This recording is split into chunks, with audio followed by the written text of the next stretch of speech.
Bueno, vamos a saltar al siguiente caso. Vamos a hablar ahora ya seguimos hablando del tema de la salud. Vamos a ver dos casos de temas de accidentes, cómo se puede trabajar con un piloto o con un deportista cualquiera, el caso de una lesión grave. Y bueno, vamos a ver los dos primeros videos. Tan solo 5 meses tras su debut, Johnny se encontraba muy cerca de consolidarse con el título de campeón de la Fórmula 3000, y esperaba que una victoria más le garantizase un asiento en un equipo puntero de la Fórmula 1 para la temporada 1989. La séptima ronda del campeonato de la Fórmula 3000 se celebraría en el circuito de Brands Hatch, en Reino Unido. Johnny se encontraría arrasando a más de 260 km por hora al alcanzar la bajada de Pilgrim, la zona más rápida del circuito. Este sería el preciso momento en el que el corredor Gregor Wojtek, tratando de tomar el interior de la siguiente curva de manera demasiado optimista, golpearía el costado de su vehículo. El contacto con Wojtek provocó que ambos perdiesen el control, causando que la nariz del auto de Johnny golpeara contra las paredes del circuito a más de 250 km por hora. Toda la parte delantera de su auto desaparecería arrancada por el golpe. Milagrosamente nadie murió en el choque, y la mayoría de los pilotos involucrados pudieron salir caminando de sus autos. Sin embargo, ni Johnny ni su auto regresarían a la zona de boxes. Johnny se encontraba aún en su asiento seriamente lastimado. Siendo que el frente de su coche había sido arrancado, sus piernas tomaron todo el impacto del choque contra las barreras del circuito. Insólitamente, Johnny aún se encontraba despierto y consciente tras el accidente, mientras era invadido por un terrible dolor. Tenía serias heridas en sus tobillos, aún tenía el traje ignífugo puesto, pero todos los presentes podían saberlo con seguridad, pues sus pies no se encontraban apuntando en la dirección correcta y empezaba a perder sangre. En estos años, los protocolos de seguridad no eran como los actuales. Lo normal era que los pilotos fuesen sacados de sus autos lo más rápido posible, y muchos de los pacientes morían en las ambulancias. Por fortuna, y debido a la gravedad de la situación, decidieron en su lugar tratar de estabilizar a Johnny aún en su auto, antes de subirlo a la ambulancia, con el fin de hacer todo lo posible por aumentar sus probabilidades de supervivencia. La situación era crítica. Con heridas en la parte baja del cuerpo como las de Johnny, es posible perder hasta 2/3 partes del total de sangre en tu cuerpo. Si la pérdida de sangre llegaba a ser demasiado grande, su presión sanguínea se desplomaría a niveles muy bajos, causando un shock hipovolémico, que es una afección de extrema emergencia, en la cual el corazón no puede bombear suficiente sangre a los órganos, y por consiguiente, estos dejan de funcionar. Fue esencial administrar fluidos a Johnny para reemplazar la sangre que estaba perdiendo. Sin embargo, era evidente que necesitaría una transfusión de sangre lo más pronto posible. Los paramédicos tenían el temor de que no hubiese circulación sanguínea hacia sus pies, debido a lo torcidos que estaban, por lo que era de extrema importancia enderezarlos. Pero como podrán imaginar, este fue un procedimiento horriblemente doloroso el cual ejecutar. Con el fin de aliviar su dolor, los paramédicos se verían en la necesidad de administrarle diamorfina, un analgésico intravenoso de gran intensidad, que puede llegar a ser de 2 a 4 veces más potente que la morfina. Pero aún así, necesitarían administrarle una dosis exageradamente alta a Johnny, para mantener su dolor bajo control. Tras unos agonizantes 40 minutos, Johnny finalmente podría ser extraído de su auto, un proceso que resultó extremadamente traumático y doloroso para él. Finalmente sería trasladado al hospital Queen Mary, donde los doctores empezarían a tratar sus heridas en su totalidad. En cuanto analizaron la situación, se dieron cuenta de que no era algo tan simple como una pierna rota. Si un hueso se rompe, es tan fácil como inmovilizarlo y este se recuperará eventualmente. Sin embargo, el daño que recibió Johnny se extendía mucho más allá, pues tenía fracturas múltiples y ambos tobillos totalmente dislocados. El cirujano Tony Percy mencionaría lo siguiente: en ese momento le pareció más que claro que él jamás sería capaz de volver a caminar normalmente, mucho menos conducir un auto de carreras. Ni siquiera estaban seguros de siquiera poder salvar su pie izquierdo, que sacó la peor parte del accidente y tendría que ser reconstruido en su totalidad. Debido a las múltiples fracturas, muchos de sus huesos tuvieron que ser fusionados, lo cual le quitaría la habilidad de correr para siempre. La posición y disposición de sus músculos se había alterado. Además, su tobillo izquierdo perdió toda movilidad. Este es el tipo de accidentes que acaban con la carrera deportiva de cualquier ser humano. Así, es como para los médicos y el mundo, la carrera de un Johnny Herbert de apenas 24 años llegaba a su fin antes de siquiera empezar.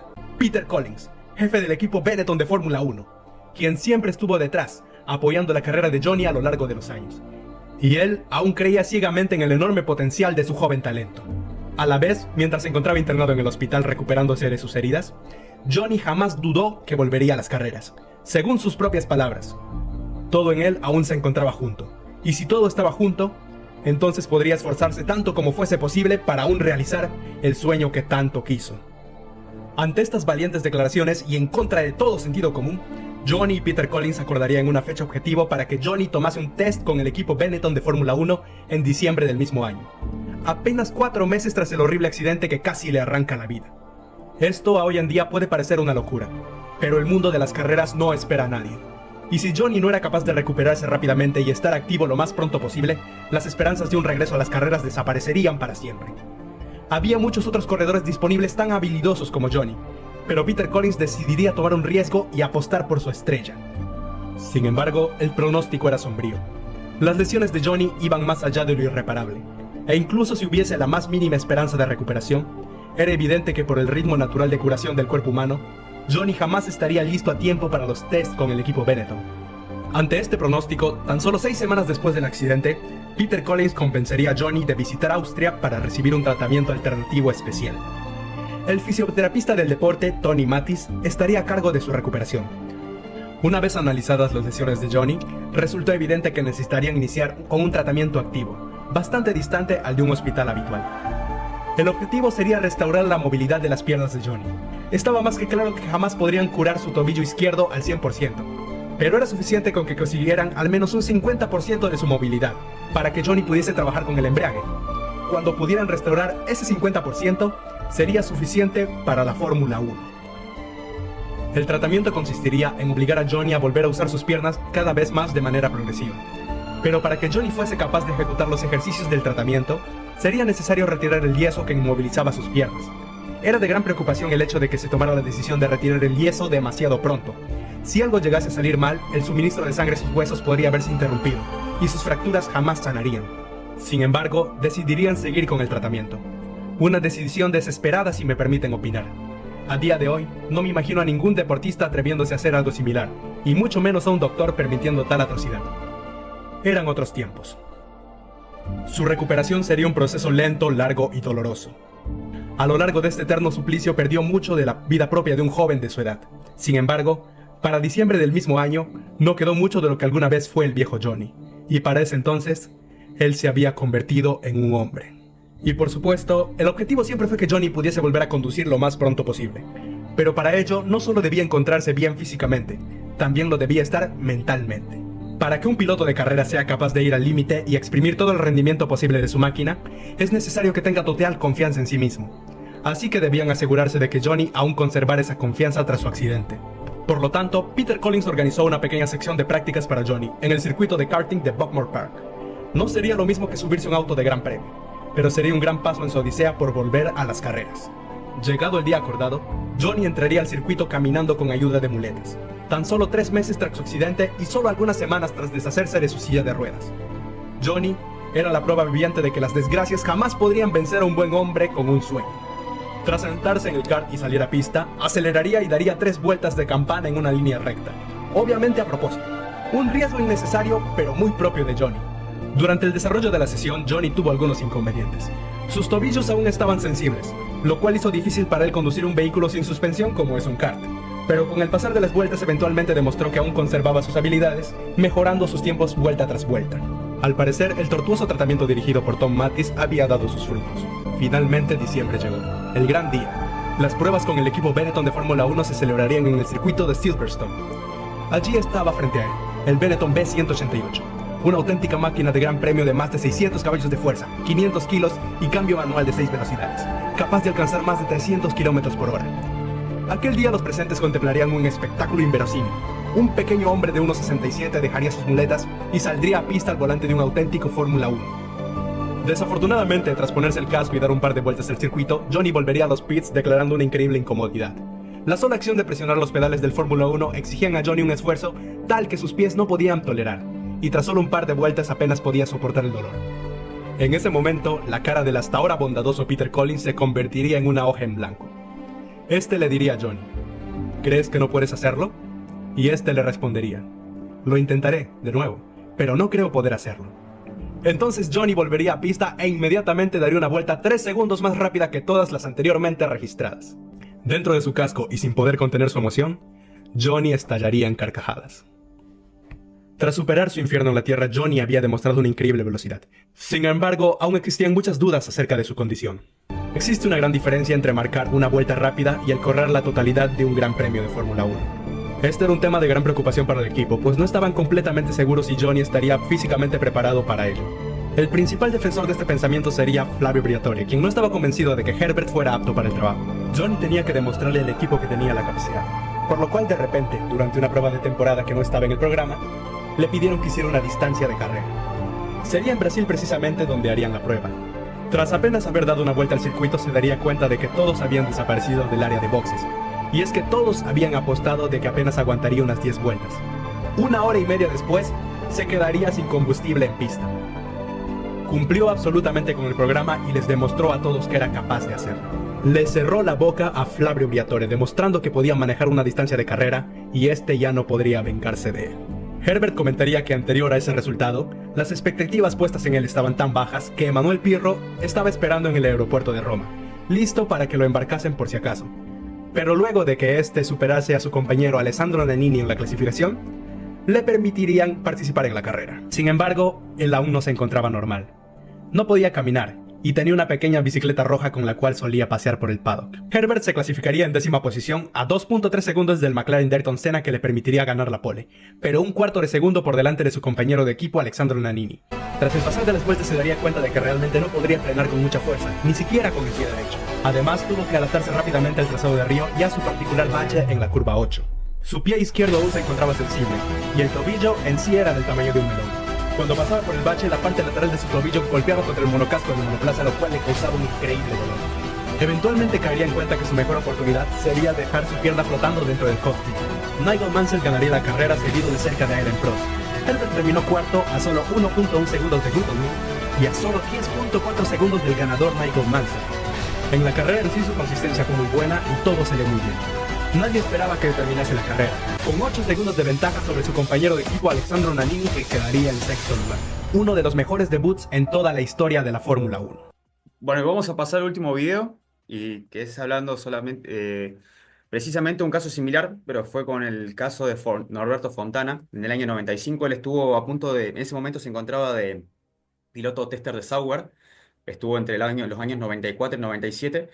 Él llegó con 19 años a la escudería suiza, y él tenía ya la posibilidad de debutar para el año 96 en Fórmula 1, pero bueno, sucedió un hecho que, digamos, hizo que tarde su debut en Fórmula 1, que ahora lo podemos escuchar. En ese momento no estaba de reserva porque era muy jovencito y querían que me desarrollara. Tenían a Bouillon de piloto de reserva, que es un francés. Y yo estaba de tester exclusivo del equipo y probaba. Hice mucha prueba de aerodinámica en Lucy Levy, en Francia. Hice muchas pruebas en Novaró, en el circuito de Ferrari. Me estaban esperando para ir a probar a Barcelona, pero estaba confirmado para correr. Que hoy fue un error, digamos, porque nunca uno pensó que iba a tener un accidente. Pero bueno, había ganado Mónaco, se me escapó con un error mío. Había estado primero todo el fin de semana, me pegué en clasificación, pero bueno, largué último, terminé quinto. Con récord de vuelta gané Marlboro Master en Holanda, y bueno, después me quedaba Macao, que yo el año anterior había punteado. Y bueno, el auto mío lo compra Van de Green, que era el que organizaba los Masters. El auto mío lo compra San Miguel Dark Vida, que es un sponsor muy grande en China. Le puso mucha plata al equipo, y el equipo firmó un acuerdo, pero con que tenía que correr yo el auto. Y Trulli, que era mi compañero de equipo, lo dejaron el auto de Red Bull. Entonces no hubo alternativa, hubo que ir o ir. Y fue un error porque yo ya estaba en Fórmula 1. Come off. Oh, and that's Fontana. Masson hits everybody. Fontana hit the wall. Masson couldn't have... Tuve panic attack sin darme cuenta. Porque, bueno, imagínate, ganar el campeonato, ganar 11, creo que fueron 14 de 11. Gané de 14 de 11 carreras, en el 95. Me iba a entregar el premio Schumacher en Alemania, no pude ir por el accidente en Macao. Tenía prácticamente Europa en mis manos, la Fórmula 3 en Alemania en ese momento era la vidriera, le había ganado mucho a la inglesa, que había quedado medio abajo, había mucho nivel y bueno, era el piloto del momento, digamos, en ese momento, porque la Fórmula 3 era la vidriera. Y bueno, de repente el accidente de estar allá arriba me hizo así, Sauber que me retó porque él no quería que yo vaya a correr a Macao. Yo tuve una reunión con él antes de ir y bueno, me dijo no, que si fuera él no iría. Y bueno, yo le comenté que el equipo había cerrado con este sponsor, que no podía faltar, y justo va y me pasa el accidente. Y cuando vuelvo, hubo una preocupación muy grande porque yo tenía la vértebra rota con el apretamiento de disco y me querían operar en China. El preparador físico mío, que era Carl Fresner, no quería que me operaran en China. Entonces me prepararon, tuve que firmar una responsabilidad que yo me hacía responsable de salir del hospital. Con un corsé muy apretado, un ticket en primera arriba en la joroba del Jumbo, con vuelo directo a Zurich, que me lo gestionó todo el equipo. Al piloto le avisaron de mi problema para tratar de que tuviera un aterrizaje lo más suave posible, porque un golpe me podía dejar con secuela o paralítico, digamos, ¿no? Entonces no podía recibir ningún tipo de golpe en la columna. Y bueno, eso me entró a trabajar la cabeza. Llego al lugar, Primero me llevan a una reunión con Sauer, yo venía destrozado por lo que me había pasado, y en la reunión, en vez de apañarme como somos todos los latinos, me recriminó, dice, te dije que no vayas, dice, te aclaro, dice que ahora no te puedo esperar, ya arreglé con Herbert para que ocupe tu lugar como piloto de Fórmula 1, y no sé cómo vas a quedar de la operación, tenés que ir a operarte a este lugar, en la mejor clínica te la hicimos, te arreglamos todos nosotros, se llama Dr. Grove, la Schultes Clinic, que es una clínica de la puta madre, dice, anda a operarte y después vemos.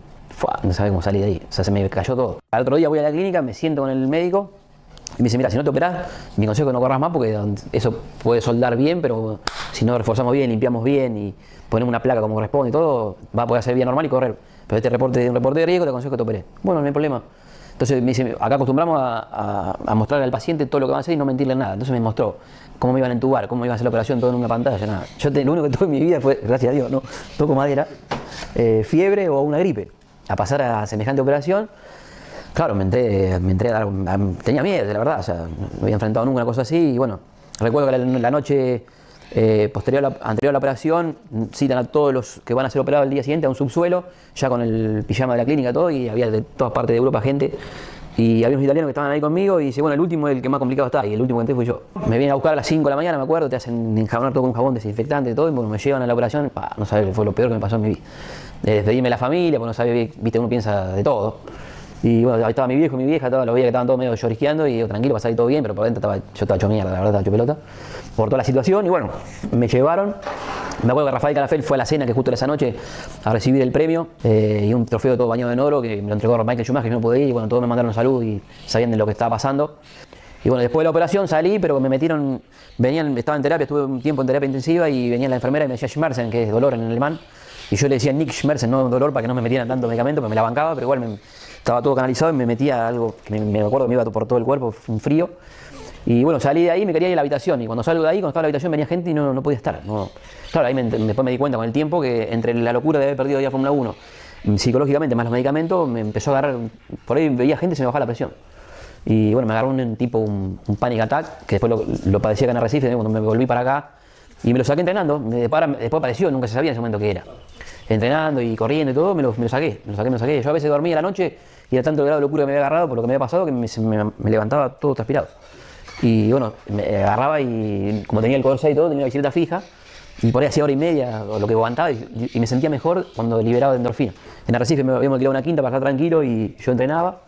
Encima la prensa me pegaba porque me llamaban para hacer nota de acá de Argentina y yo no le podía atender porque estaba con todo este problema y no entendían lo que me había pasado. Y también en Buenos Aires me pegaron, acá en Arrecife el diario local también me pegó, que como que estaba agrandado, que no daba bola y la verdad que yo estaba destruido.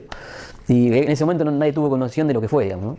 Me habían dejado un poquito de lado porque pensaban que ya no era el mismo, la operación fue muy complicada y psicológicamente pensaron que iba a quedar destruido porque bueno, fueron 5 horas en un quirófano y bastante difícil. A mí me desconectaron por un momento, yo quedé desconectado de la columna y me extrajeron un hueso de la cadera, de una placa de titanio con 4 tornillos. Y bueno, mentalmente me entubaron, me corrieron todo el esófago para un costado y me abrieron por adelante y era una operación muy delicada. Entonces sabían de qué se trataba y bueno, me quería en ese momento Supernova para correr el equipo que fue Montoya en mi lugar o un equipo Nova Engineering que tenía justo el mismo nombre en Japón. Entonces los ingenieros agarraron el reglamento, la 3000 había ido a Step Floor, un auto sin carga dinámica, eran mucho más lentos que Fórmula 1 y Frentzen venía justo de Japón con un auto de velocidad de curva tal vez hasta más rápido que Fórmula 1 porque tiene efecto suelo y los ingenieros decían, bueno, Fontana si nos va a elegir para que vuelva después, mandarlo a Japón porque un auto va mucho más rápido, lo sacamos fuera del sistema que le venía bien, pues si me veía otro me tenían ellos guardado, para ellos nomás, entonces le salía todo redondo, me sacaron del sistema de Europa para tenerme resguardado si yo volvía a andar bien y a su vez era mejor para mí la velocidad de curva, entonces me mandaron a Japón y bueno, tuve que poder a demostrarle que estaba bien para que me pudieran dar confianza y me trajeran de vuelta a probar. Y bueno, llama Sauer que el team Nova Engineering se había enterado del accidente de Macao y que antes de firmar el contrato me tenía que hacer una prueba porque estaban en duda de si yo era el mismo. Entonces bueno, me dice que me fuera para Europa urgente, así que a los 2 días volé para... Fue difícil, volé solo en ese momento, me esperó el entrenador y me llevan con el Lotto Grove y a explicarle que me tenía que ir a probar a ver si podía. Porque yo tenía 3 meses, tenía el corsé. Entonces bueno, vamos a lo del médico. Me hace toda una tomografía, todo, me mira y me dice, mira, falta una semana para que termine de soldar el hueso y se cumpla los 3 meses. No es lo ideal, el callo está hecho todo, pero si es un tema de trabajo y vas a perder el puesto, vamos a hacer un casco con unas riendas, acá a los hombros, cuando vos dobles las curvas, ajustala para que no hagas fuerza vos, sino que te sostenga la rienda. Entonces bueno, trajimos un casco, hicimos todo el trabajo, todo, y Sauer me dice, bueno, para que no vayas solo te acompaña Carl Fresner, que es el entrenador físico, la prueba en Suzuka, encima, con todas las fuerzas que tiene en Suzuka, terrible. Y yo no estaba bien, porque todavía estaba entre los medicamentos y todo, no había entrenado, había hecho bicicleta fija, ¿no? Pero no estaba bien al 100% para manejar un tipo de estos autos, pero bueno, la situación lo apuraba y viajamos en el vuelo, justo el mismo vuelo que Fran Tos y Ralph, que iban también para la prueba. Charlamos un poco en el avión, qué sé yo. Bueno, de ahí fuimos al equipo, hicimos la butaca, todo, y bueno, viajamos a Suzuka con Fresner. Y me dice, bueno, si yo te cierro el ojo izquierdo cuando parás en box y vos me cerrás el izquierdo, que estamos bien. Si yo te cierro el izquierdo y vos me cerrás el derecho, invento una excusa y paro la prueba, y después vemos cómo qué decimos. Bueno, barro. Que salía todo y yo venía cansado porque la pista era brava, el auto era bravo, y yo estaba 3 meses sin entrenar prácticamente. Y encima con la preocupación de no pegarme, porque si me pegaba, yo tenía todavía la vértebra soldando. Entonces, fue una prueba difícil y bueno, paraba en box y el viejo Fresner, el viejo Zorro, izquierdo y yo izquierdo. Me hacía así. Bueno, salimos y justo con Pedro La Rosa, que era un rival fuerte, un compañero de equipo que andaba muy rápido, encima había ganado el campeonato de Fórmula 3 de Japón, conocía todos los autódromos. Y bueno, el segundo día de prueba fui rápido, con la goma nueva, y bueno, ahí como que agarró confianza el equipo y me dijo que estaba bien, que estaba conforme, que lo íbamos a hacer. Así que bueno, fue como volver a vivir, que iba a poder correr, digamos. Yo me daba cuenta que podía rendir más, pero bueno, hice lo que pude hasta donde pude y así todo en la vuelta rápida me salió, pero me acuerdo que las pulsaciones se me fueron como a 200 y pico, ¿no? Llegué, la visera empañada, no podía respirar bien porque no estaba bien físicamente. El día siguiente me truncó la posibilidad de debutar y correr, pues ya estaba confirmado. Y también la confianza en ellos para poder seguir en el desarrollo como piloto de ellos, de joven, digamos. Y bueno, creo que el accidente fue una bisagra en mi carrera con el tema de la Fórmula 1. Cabe recalcar que tenía 20 años en ese momento Fontana y casualidad que fue Johnny Herbert el que lo reemplazó en Sauber. Ajá. Casualidad, ¿no? Sí, sí, Demasiado, diría. Bueno, sí. en este caso, ¿cómo se trabaja? Obviamente en ese momento todavía no estaba muy latente el tema de trabajar los psicólogos deportivos con los pilotos. ¿Cómo se trabaja en este caso un caso extremo de los pilotos, de un accidente grosso como fue el de Herbert o el de Fontana? Y siendo también en este caso el de Fontana tan jovencito. Ujú. Primero hay que abordar el trauma, o sea, lo traumático que implica eso, es decir, el trauma efectivo de lo que sucede, ¿no? En el caso de Herbert, la lesión de los tobillos y todo lo que, la discapacidad física que genera eso, o esta lesión.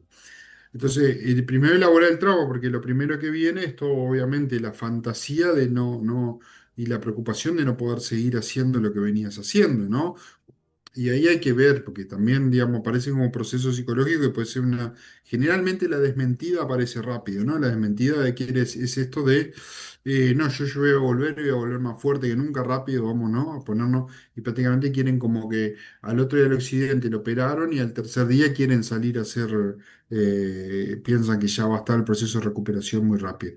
Entonces, nada, ante estos eventos lo primero es tratar el trauma como, bueno, acá sucedió algo, un episodio realmente muy dificultoso y que va a implicar, y ahí empieza como una parte de reeducación, como reenfocarse en la rehabilitación, ¿viste? Mucho en la rehabilitación. Eh, Porque es el único proceso que el deportista puede manejar en ese momento. No puede preocuparse por, la mayoría obviamente que lo que te dicen es yo quiero volver a correr.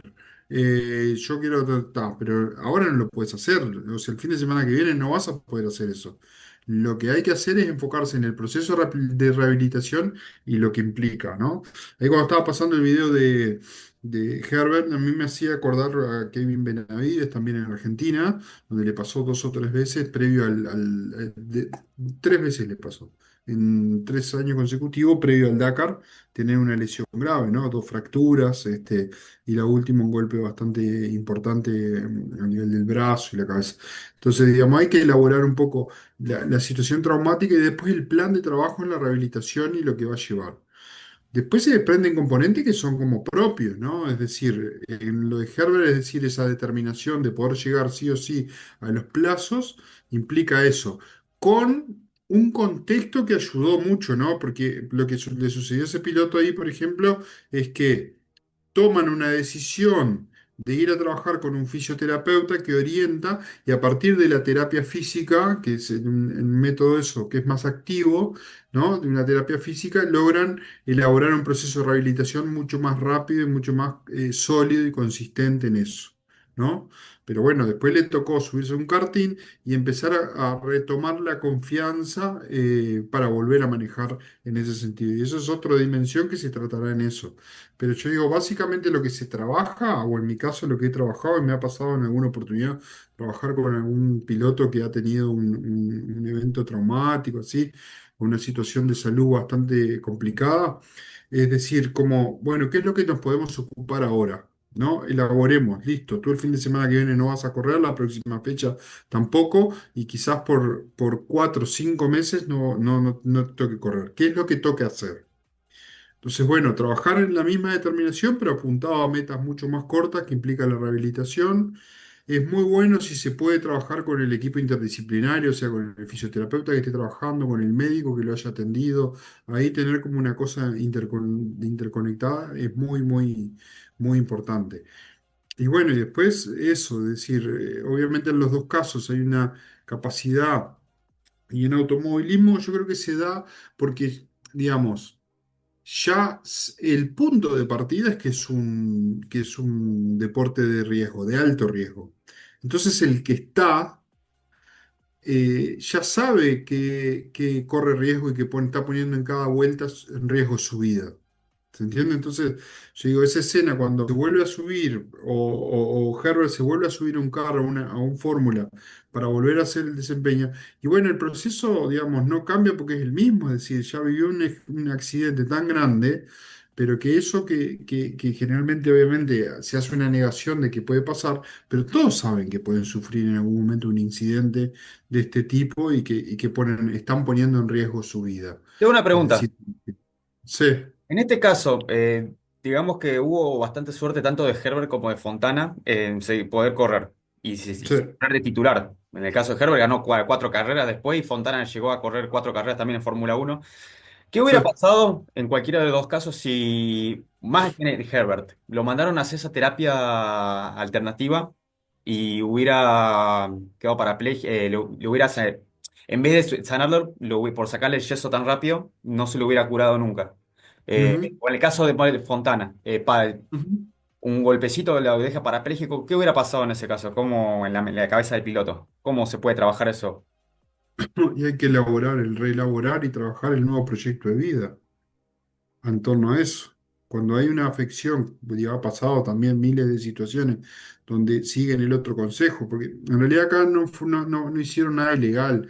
Lo que fueron a trabajar es con un fisioterapeuta que aceleró un poco los procesos y el médico un poco, seguramente, por lo que yo entendí, un poco lo que hizo fue algo mucho más precavido y más con una visión más internista, ¿viste? En el que permanezca mucho más tiempo con yeso, internado, inmóvil.